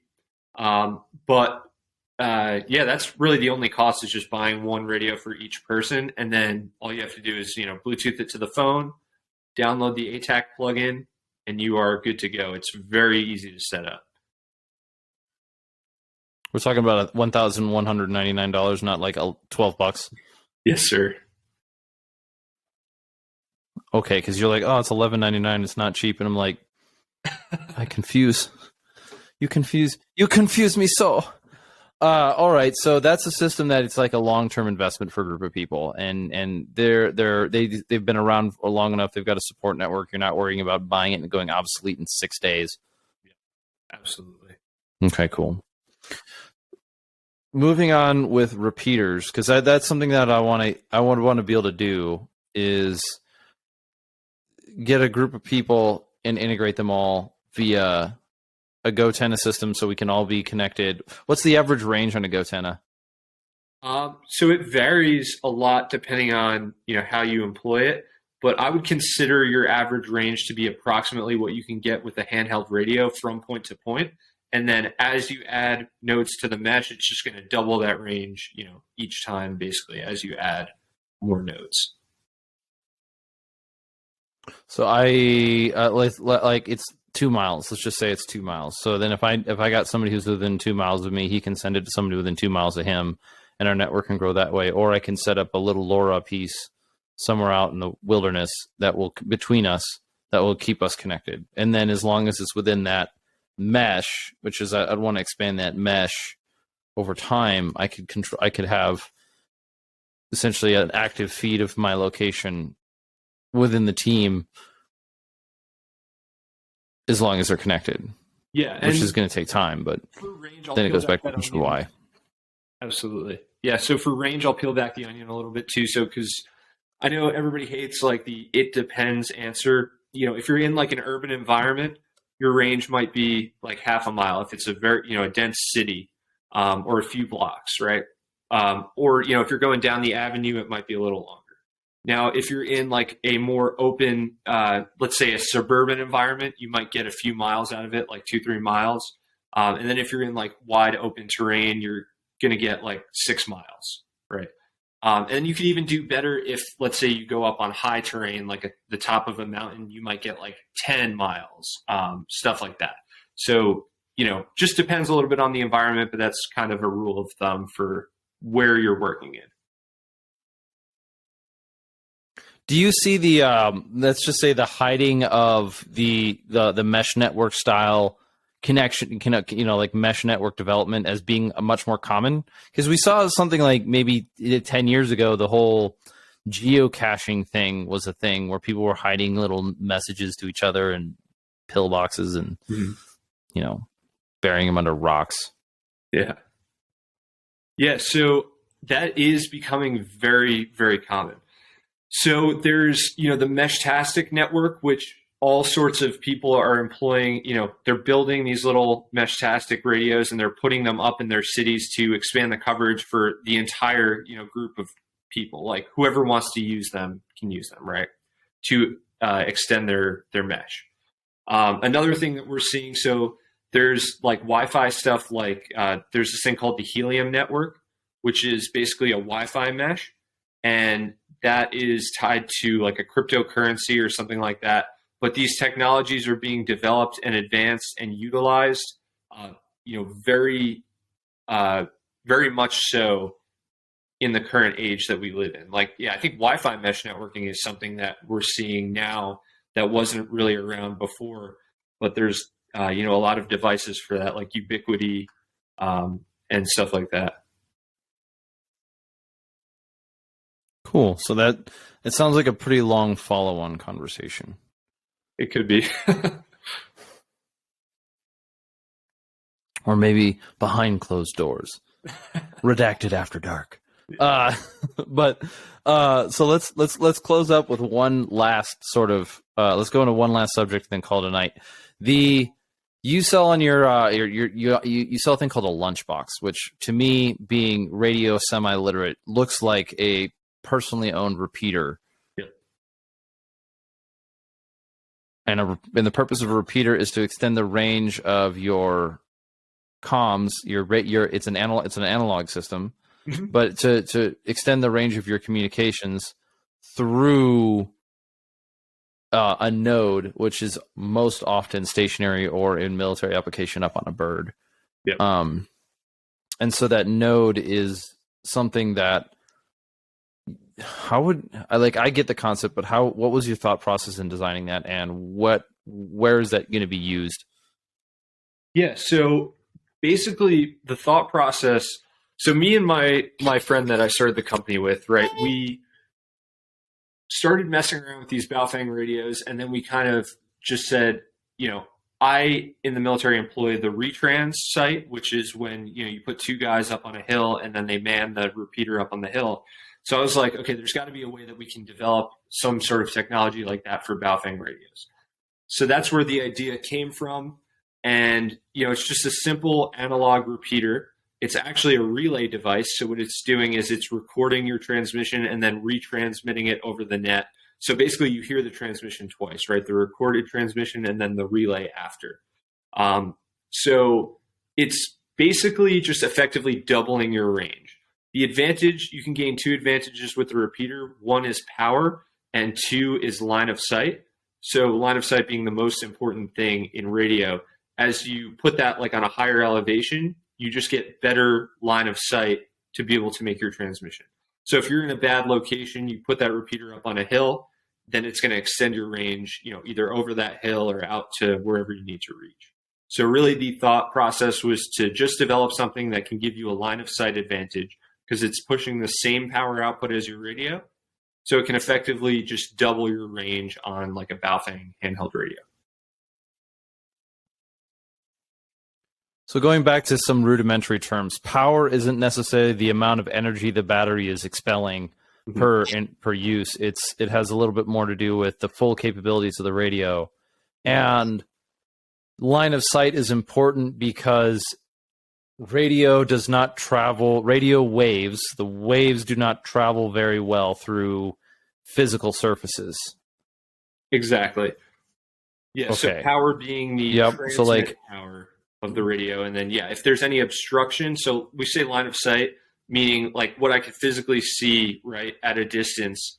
If there's an obstruction like a hill or a building, that is, the radio wave is not going to pass through that, right? So that's why, line of sight is the most important thing in radio comms. Okay, so what is it the case that radio waves cannot pass through most things, or that it just basically I won't say wears them out, but if I stand on the other side of a cinder block wall, you and I are literally on opposite sides of a cinder block wall, but that cinder block wall is infinitely tall and infinitely wide. Will we be able to communicate with each other? The distance between you and I is 4 feet, but there's a cinder block wall that is, would you and I be able to communicate with one another? Yeah, it's possible. It depends on the material. So what happens is radio waves are attenuated by materials. So attenuation is the absorption of that radio wave into the material itself. So, it's possible that the wave will pass through that. But, depending on, what frequency band that you're communicating on, there's a lot of factors that go into that. The material that it's trying to pass through, those sorts of things will have an impact on whether it will get through, and it will impact your range. Yeah, that makes sense. I just wanted to clarify the question in my own head. So then, when I'm talking, then a lunchbox would allow me and a team. Let's say I got two-man teams, and we need to communicate over a mountain on both sides of the mountain. Instead of having one guy on the top, you could put two guys on one side, two guys on the other side. But actually, while the one team is moving over, they can drop the lunchbox or hoist it up in a tree or something, and then go down the other side. And now both teams can communicate to each other using that relay as the comms point. Exactly. Awesome. Yeah, that makes sense I would say that makes a lot of sense in overlanding. If I'm overlanding, let's just say I take a rig out and I've got a small electric dirt bike on it. Mm-hmm. I want to go out and I want to go explore, but I want to be able to communicate with home base. I'd take that relay out and I'd set it halfway through my route. Yep, definitely. Now, how many people? Let's say I've got 10 radios. All of them on the same channel using that same repeater, Mhm. with the exception of the human element of people stepping on each other. There's no reason why I can't have 100 people or 500 people or 3 people on the same channel, right? Yeah, absolutely. You can have as many as you want. Just, the only thing to consider is that the more like usage of that repeater is going to obviously impact the battery life. And like you said, stepping on people, that can become a Okay, problem. what's the battery life? So if you're, Yeah, what does that battery life look like? Like what? yeah, so if you're using it like pretty heavily, it could be as few as like 6 hours. But I left one, on my roof when I was at work. I was just hitting it occasionally, and it stayed on for 72 hours. So that's just with like 1 or 2 radio checks throughout the day. So I wouldn't count on that. It's probably more appropriate to plan for like 12 to 20 hours of usage on that repeater. So like a single night op. Gotcha. Cool. Yeah. Well, it makes sense to me as a use, and I like the way that you've kind of camouflaged it in a little Pelican case. It's kind of neat. Yeah. So it's a very simple device that solves a complicated problem of range. Mm-hmm. Absolutely. Thank you. So, I guess here's the last question. Maybe a goofy idea. We haven't exactly talked about. I haven't told anyone where I'm at yet, but they're going to figure it out soon enough. How hard would it be for you and I to set up a radio channel between each other? So what would be the best way you'd recommend us doing that? Mm-hmm. What I would do in that case is I would do probably an IP site connected system. So there's a couple ways to do that. You can get, like, for example, Hytera radios. They make a mobile radio, mobile meaning that you can install it either in a vehicle or just like, on a desk, right, in your house. And it allows you to connect multiple sites through the internet. So that's probably the most elegant way to do it. Another method of doing that would be through a DMR, what's called a DMR hotspot. So, let's say I have my handheld radio, then I have this little hotspot plugged into my router. My transmission is going to go to that hotspot. Then it's going to go through my router over the internet and out to your hotspot and then out to your handheld. So those are 2 methods of doing it. But yeah, you can definitely do it.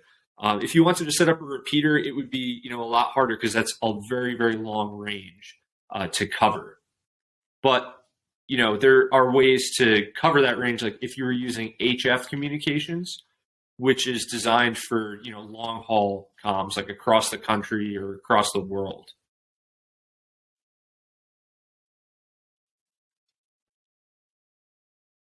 Okay, so you'd even for our situation right now, you'd recommend doing something much more along the digital route.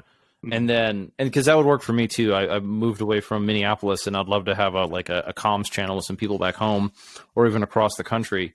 And you would say an IP site connected system. So I can set that up now. Like I don't have to buy equipment to just use my computer, right? So you would need, if you wanted to just use your computer. I mean, there are voice channels like. You can get an app like Zello or something like that to just be able to push to talk on your iPhone. But if you wanted to use a radio, then you would need that radio that's capable of doing the IP transit between the 2, radios at each site. So you would need to pick up that radio equipment in order to, enable that capability.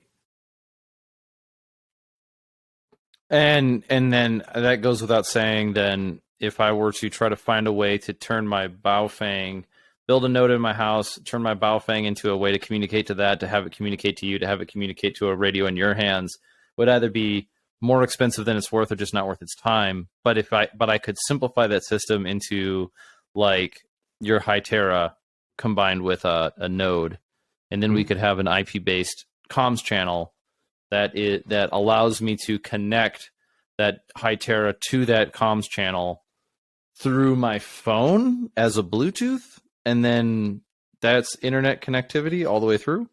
No, you would connect the Hytera radio. So like, let's say it's a mobile radio that you just have like in your house, right?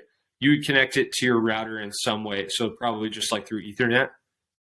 And then that radio, that mobile radio that's connected to your router is the hotspot for the IP site connected system. So you can use a handheld, or you can just talk through the mic on the radio itself, the hand mic, and be able to, talk to somebody across the country with the IP connected system. Okay, so the most mobile you could possibly get is still going to be putting it in a vehicle, but it need to have some way to connect to the web. And the best way to do that's going to be through the phone lines. Yeah, so in that case, so what I have done is I have a Starlink device, right? So I got it converted into a flat magnet mount. So it is on the top of my Land Cruiser. I have a battery set up in the Land Cruiser. So the Starlink, now that whole truck is a mobile Wi-Fi hotspot, and it's through Starlink. So what I can do is then put that mobile radio in the truck and then have that IP site connected system wherever I am through the internet out to, my homies in New Jersey if I want it. That's cool. And Starlink made that possible. Yep. Absolutely. Well, for that reason alone, Elon Musk should buy Twitter, because maybe we could actually have, Twitter comms. Yeah. And not just people screeching at each other. Yes. Totally agree. How did what was that? What did that setup take? What was that? What was the process of producing that setup? Yeah, so it was so there's this guy on Instagram, antenna_accessories, I think is his handle. He converts, so I bought the Starlink device, right? Got that shipped. It was pretty quick. I got the RV one so that I could travel around with it, and it's not tied down to like a zip code.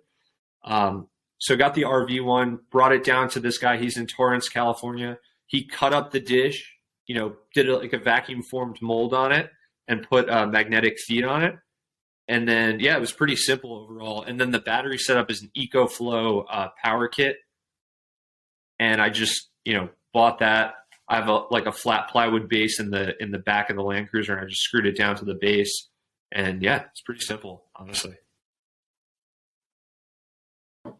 Sounds like it. It sounds like a pretty cool system. Mm-hmm. So that allows you to have basically your IP connected web-based radio system anywhere where people are connected to the internet, and you can just drive around on your RV and via mobile comms. All right, Optimus Prime, we got you. Yeah. Well, with that, then let's call it a day, because that's a really cool system. But I do not want to spend the next hour trying to dig into all the cool stuff. This has been a really good reintroduction for me in regards to radio application, because as we started, it was really helpful to go from, well, I know what it can do to why, and sometimes that entrance level can be a little daunting until you figure out the purpose, because it's really cool to be able to talk to my friend on the radio, but it's cool for about 10 minutes. Then he's annoying. So, bye. And I don't want to have to maintain a radio when there's no reason, but I want to be able to have the ability to use one. So that's cool. I appreciate that. I think gun culture, as it continues to expand, is going to see probably a resurgence of radio applications, as long as they start figuring out new ways. We start figuring out new ways to play with it. So that's really cool. Thanks so much for sharing with that. As we close off, where do people find you? How do they find out more? Where do people take your classes? What services and goods do you offer? Yeah, so you can primarily find me on Instagram at Mojave.Repeater. Also on YouTube, just search Mojave Repeater and you'll find me. Starting to put out more content on there. Also MojaveRepeater.com. And in terms of finding out more about the classes, you can sign up for my email blast. I send out email blasts when I add new courses to the schedule. I am currently working on the 2023 course schedule. So the plan is just to get it all scheduled out for the whole year in different locations across the U.S. and just blast it all out in one email so people can, at their convenience, go on, check out the schedule and see what works for them. You can find it all at MojaveRepeater.com. And how many people usually attend a class? What's the class size? Yeah, so it ranges from 7 to 22, 23 was our most. I think the smaller courses are great too. It's good. Lower instructor to student ratio I think is better for learning, but it's equally as valuable for a group of up to 25 students, I think. So I think that's what's manageable right now, and yeah. Do you offer private classes to like a small group of people? Yeah. So what some people have, mostly it's been like commercial type stuff. So like security or private. What do you call it? VIP protection, executive protection. Sorry. So executive protection. Executive. Yep. Private security, stuff like that. So some of those guys, or even other commercial businesses, will reach out to just host me at their facility to teach their employees and stuff like that about radios. So that's mainly the audience that I've been getting for stuff like that. But yeah, I'm open to like any sort of group that might want to learn more. They can definitely host me and put it together. I'll fly out at whatever. Cool. Yeah. We'll talk about that in the near future. That'd be really cool to do. Cool. Well, then with that, Alex, thanks for coming on, man. It was really good. It was really good talking to you. Really good getting back into like kind of refreshing radios and how they and even learning more about how much they've advanced. I think I'm better off for it. The community's better off for it. We're glad to have you. Glad to be a part of it. For those of you who are still listening, again, that's I guess how I close this radio show off. But this has been the Redacted Culture Cast. If you want to support the channel, you know how to find us at redactedllc.com. Other than that, do the normal YouTube things or the social media things and like and share and subscribe and all that kind of stuff that I'm supposed to say, because if I don't say, you don't remember, and if you don't remember, I don't know. But I actually do appreciate it. The people who have been listening to the show have been so helpful, just keeping us rolling, keeping the lights on, keeping the will to live. So thanks, Alex. We'll talk to you soon, and we'll move on. Thank you.